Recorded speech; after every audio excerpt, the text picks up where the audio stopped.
To my YouTube family. कैसे हैं आप सब? उम्मीद करती हूँ आप सब खैरियत से होंगे। Welcome to life with medico. आज हम डिस्कस करने लगे हैं एकेडमी के एडवांटेजेस और डिसएडवांटेजेस। बहुत सारे एमडीकेट स्टूडेंट्स हैं, जितने भी एंट्री टेस्ट के स्टूडेंट्स हैं, वो ये बात जानना चाहते हैं कि भाई हम एकेडमी रखें या ना रखें।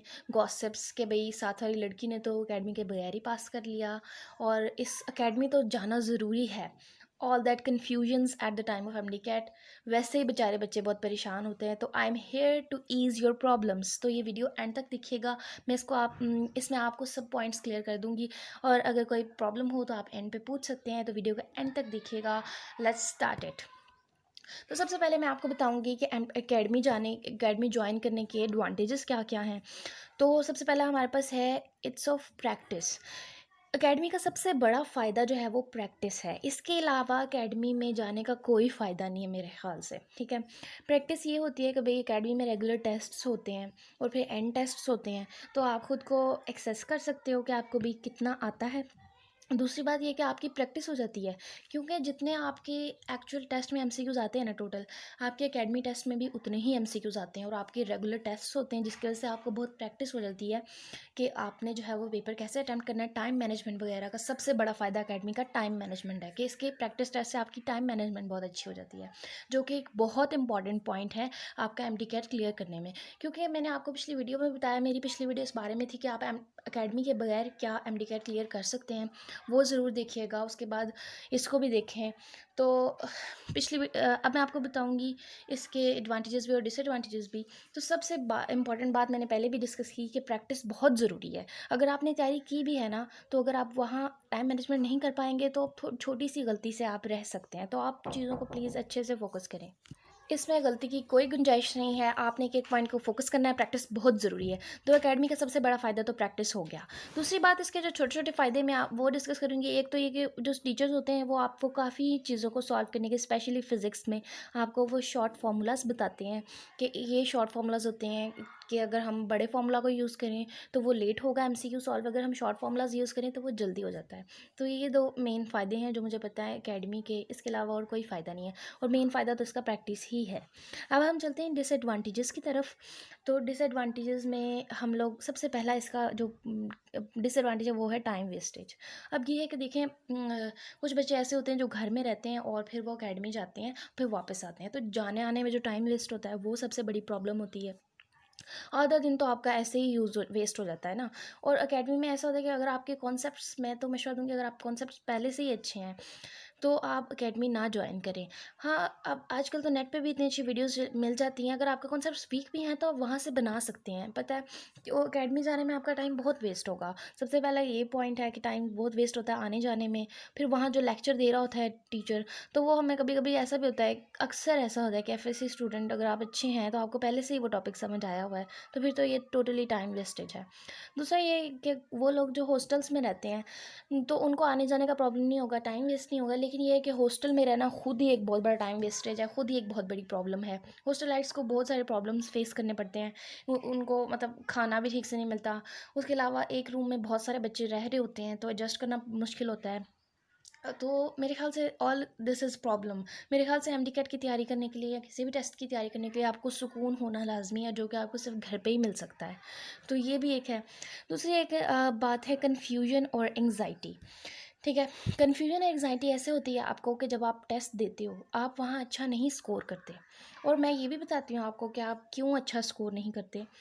आप वहाँ अच्छा स्कोर नहीं करते ना जब, तो आपको कन्फ्यूजन होती है, एंग्जाइटी होती है, फ्रस्ट्रेशन होती है कि भाई मैं तैयारी कर रहा हूँ या कर रही हूँ, फिर भी मैं अच्छा जो है वो रिज़ल्ट नहीं दे पा रही, और आप बहुत होपलेस हो जाते हैं और बस आप फ्रस्ट्रेट हो जाते हैं।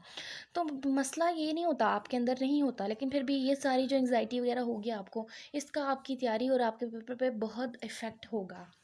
बेसिकली होता ये है कि एकेडमीज़ के जो टेस्ट होते हैं उसमें जो ये लोग टेस्ट बनाते हैं ना, उसमें बहुत सारे ऐसे एमसीक्यूज़ होते हैं जो कि आपके कोर्स में इंक्लूडेड नहीं होते।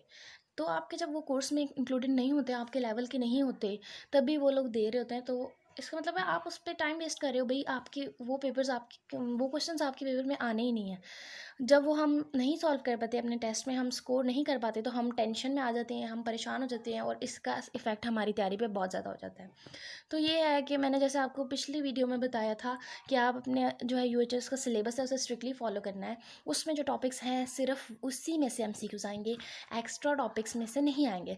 अगर देखें आपका एक चैप्टर है ना, लेट्स सपोज सेल वाला है, सेल वाले में बहुत सारे टॉपिक्स हैं। अब उन्होंने सिलेबस में जो सेल की हेडिंग लिखी है उसके अंदर भी टॉपिक्स उन्होंने स्पेसिफाई किए हैं, कुछ टॉपिक्स उन्होंने मिस भी किए हैं। तो जिन टॉपिक्स को मिस किया उनमें से एमसीक्यूज नहीं आते पेपर में। लेकिन ये किप्स या जो भी एकेडमीज़ हैं सारी, इन लोगों ने क्या किया होता है, उनमें से भी एमसीक्यूज दिए होते हैं जो टॉपिक्स इंक्लूडेड नहीं हैं। तो और उसके अलावा कुछ बहुत सारे मुश्किल एमसीक्यूज बनाए होते हैं, कुछ बहुत ज़्यादा हाई फाई एमसीक्यूज बनाए होते हैं।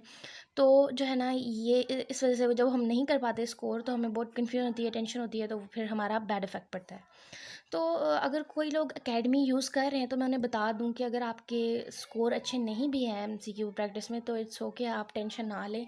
आप अपनी पढ़ाई के ऊपर इस चीज़ का असर ना होने दें, क्योंकि ये जो आप टेस्ट दे रहे हैं इसका ये मकसद नहीं कि आप हाई स्कोर करें, इसका मकसद बेसिकली ये है कि आप टाइम मैनेजमेंट कर पाएँ। तो इसलिए आप टेंशन ना लें, जो एकेडमी कर भी रहे हैं वो इन चीज़ों को फॉलो करें, ठीक है। आप अपना टाइम वेस्ट होने से बचा लें। अब ज़ाहिर सी बात है, अगर आपने ज्वाइन कर लिए, जो भी आपकी चॉइस है, चॉइसली योर्स। चौथा पॉइंट सबसे ज़्यादा जो मैं लिखना भूल गई, मनी प्रॉब्लम्स भी होती हैं बहुत ज़्यादा। आप देखें एकेडमी जो है वो 40,000 से कम तो कोई लेती ही नहीं है ना। तो ऑब्वियसली अगर कोई अफोर्ड नहीं कर सकता तो you can go to another option, आप घर पे भी तैयारी कर सकते हो। आप मेरी प्रीवियस वीडियो देखो, उसमें मैंने बताया है कि आप एकेडमी के बगैर कैसे तैयारी कर सकते हो। और आखिर पे मैं फिर यही कहूँगी, अगर कोई चीज़ नहीं समझाई तो आप मुझसे कमेंट्स में पूछ सकते हैं। और उसके अलावा ये है कि चाहे आपने एकेडमी ज्वाइन की है चाहे नहीं की, आपको इन बातों का बहुत ध्यान रखना है। अगर आपने एक पॉइंट भी मिस किया, अगर आपने फोकस नहीं किया, तो आप जो है वो रह सकते हैं अपनी छोटी सी गलती की वजह से भी। तो अगर आप तैयारी कर रहे हैं अच्छे से तो प्रैक्टिस मिस ना करें। अगर आप प्रैक्टिस करी जा रहे हैं और तैयारी नहीं की तो फिर आपके लिए नुकसान है। तो आप सब चीज़ों को अच्छे से फॉलो करें। ऑब्वियसली ये एक जो है वो ज़िंदगी का मामला होता है। हर जो एमडी कैट तक इंसान पहुंचता है वो बहुत अच्छा स्टूडेंट रह चुका होता है, एफएससी में भी, अपने मैट्रिक में भी। तो एमडी के ये हमारी 4 साल की मेहनत है जिसका हमें नतीजा मिलना होता है। तो आप लोग जो है इसमें एक एक पॉइंट का ध्यान रखें, टेंशन बिल्कुल ना लें, अल्लाह ताला पर सब कुछ छोड़ दें। लेकिन ये बात का भी ध्यान रखें कि अल्लाह ताला भी उन्हीं की मदद करता है जो बहुत ज़्यादा मेहनत करते हैं। और अल्लाह ताला से पूरी उम्मीद होते हैं कि अल्लाह ज़रूर जो है वो उसको मकसद देगा, अल्लाह आप लोगों की भी परेशानियाँ का हल करे। और आप लोग पुरउम्मीद रहें, कभी भी नाउम्मीद ना हो। अल्लाह ताला कभी भी किसी के साथ नाइंसाफ़ी नहीं करता। इंशाल्लाह आप लोगों के सब मसले हल हो जाएंगे। अगर आपको किसी भी चीज़ पे वीडियो चाहिए, अगर किसी चीज़ पे आपको राय चाहिए, तो आप ज़रूर मुझे कमेंट्स में बताएं। और आपको अगर वीडियो अच्छी लगी हो, हेल्पफुल लगी हो, आप ज़रूर सब्सक्राइब करें चैनल को भी, और वीडियो को लाइक करें।